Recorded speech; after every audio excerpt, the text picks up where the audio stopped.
ধরো একটা পূর্ণিমা রাত, জনশূন্য কোলাহল, কেবল তুমি আর আমি। চাঁদ তারা ভরা মনোমুগ্ধকর বিশালতার আকাশ, চারিদিকে দারুণ আলো, সাথে সাথে ঝিঝি পোকার ডাক।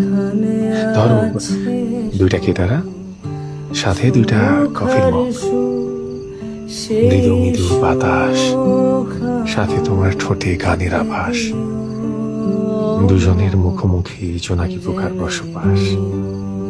তুমি ধরতে চাইছো গান, আর আমি জন্ম দিতে চাচ্ছি শব্দ দিয়ে কবিতার প্রাণ। ধরো দেখছি দূর আকাশ, হাতে হাত রেখে, সাথে তোমার মুখে ছন্দ বিলাস, সীমাহীন খুনসুটি যেন